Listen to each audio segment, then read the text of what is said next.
Hello fellow viewers, this is Brown Pear Productions. Welcome to another video. Well, hopefully this one will be a little bit better than the first one. Instead of me sat there nervously talking about Beyonce, you can now see me nervously talk while walking into the woods. Agony beyond power of speech, when the one thing you want is the only Hi, thing. before we get started I have to confess one thing. I'm not a big massive fan of musicals despite me being of a homo nature. Say what? I actually have to confess that I only just started recently watching some of these so I can do some of these reviews. For example, there's the family favourite and also award-winning Singing in the Rain, which always prompts me to say, I can't. And also my new other favourite has now got to be My Fair Lady with Rex Harrison and Audrey Hepburn, which I love very dearly. A whole range of famous songs which I don't have to even repeat because I can't sing. And also it just has a great style, good narrative, and it's just well renowned. Although I have to like this film for one particular scene. This one. Come on, Dover. Come on, Dover. Come on. Come on, Dover! Move your blooming arse!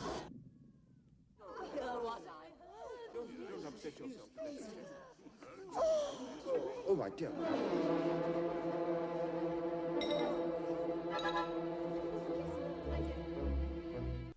And also another Academy winner, Chicago, which brings us on to a good segue. Yes, Rob Marshall, the director of 9 and Chicago, an award-winning musical film. This is his thoughts on Into the Woods. I've always loved Into the Woods. I saw it on stage in 1987, and it was just a magical, important, exquisite piece, and I just remember just being transported by it. So Rob Marshall and team then took on the task of adapting the Broadway play that was made in the 80s from the psychological study that was done in the 70s. This is the result.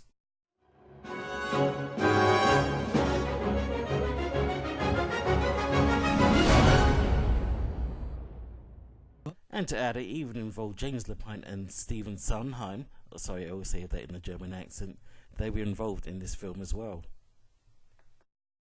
For me, it was about community responsibility. In the first part, everybody acts for themselves, and it brings down disasters.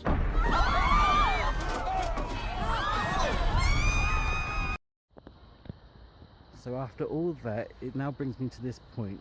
For a film that was so loved from both the director and all the producers, why is this film so unforgettable and forgettable and also awkward, like myself? A little story to go with this. When me and my partner went to go see this at the cinema, we enjoyed Act 1, clapped, and then decided to leave. Then Act 2 followed. This is our response.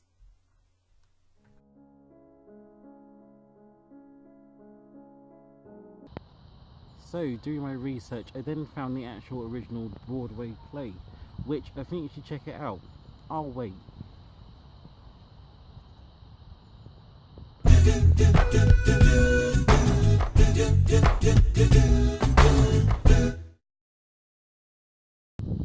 Told you I'll wait.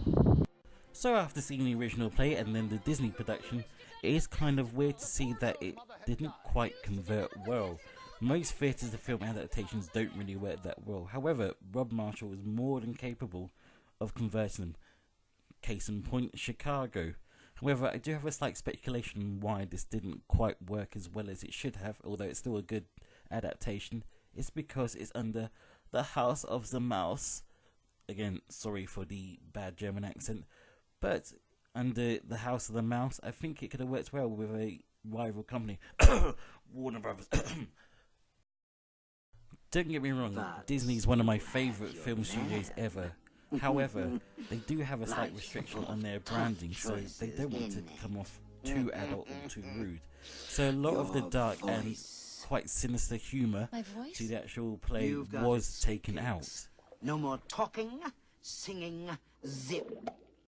Disney can obviously do the dark and evil, part of their productions, with films like Fantasia, where it does have a segment involving the devil / Chernobog, and also another film like Hunchback of Notre Dame, with a man going slightly insane over sexual desire with lots of undertones.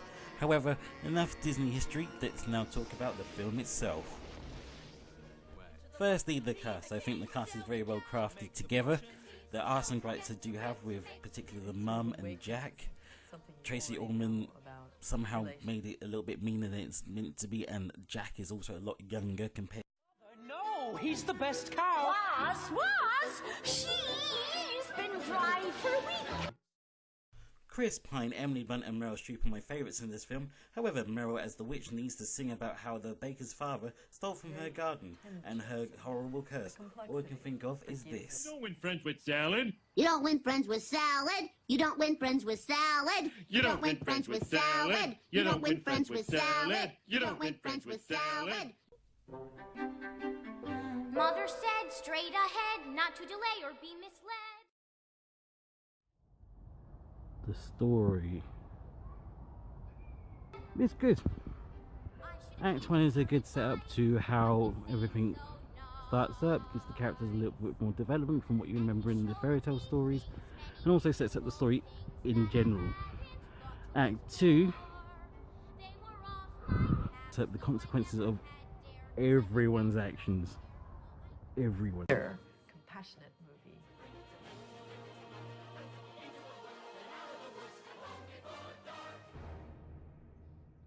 As I mentioned before, the story does have some dark elements and sexual tones removed from it, but there are things like Jack and the mum being slightly miscast, and also things like minor characters being removed from the actual play, and also the narrator, who provide great lines. The baker had lost his father and his mother in a baking accident. You get other comedy moments like that throughout the rest of the play. Unfortunately, the narrator is removed from the film, which does damage Act 2 considerably. I do think the narrator could have been added and maybe have someone like Angela Lansbury or Betty White telling you the story in a thoughtful, jokey kind of way, but yeah. Woods to visit mother. Another good thing I have to add about this film is the sets and the costumes are amazing. The costumes look really stylistic, and some are played down while some were a little bit more very theatrical at the same time. Let's just say, I think Meryl Streep's costume would be a lot better in the flame red as per the original show, but I think that was a little bit too saucy since this is under the House of Mouse, so let's keep it clean, kids. We don't want Meryl Streep to turn into Helen Mirren.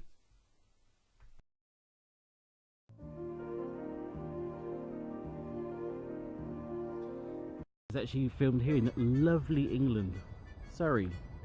Berkshire's silver medal. Spacious, it's given its own world. The actual part of the whole title, Into the Woods, is the smallest part. They walk around the same 20 meters. I'm pretty sure there's more wood. I'm pretty sure they could get out. They're constantly in the exact same spot. Seriously, the stage was bigger. And last but not least, the music. They stuck to the original source and also added some extra songs. Sondheim wrote new lyrics, so that would all work. So I'll pry up my shoes. Why don't thinking it through? Things don't have to collide. I know what my decision is, which is not to decide. The music, it is there. Came out of this and went, I can't remember a song. There was a lot of Into the Woods. There was characters. One of my favourite characters died. So what? Who cares? That's it. I can try and sing one now. It's quite surprising. It's a musical, but you can't remember the music and you get bored of the story, but also intrigued to see if it will actually finish. And it does. Anyway, I'm going to close with this. I'm going to say the film's still okay, but I'm still going to stick to the original play. I'm going to leave you some wise words from the cast from the original play now.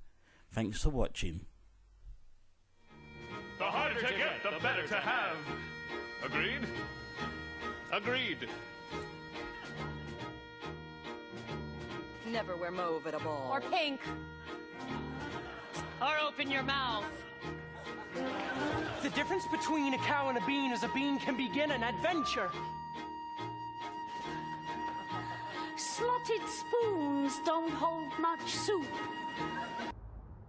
Let me take you into the woods.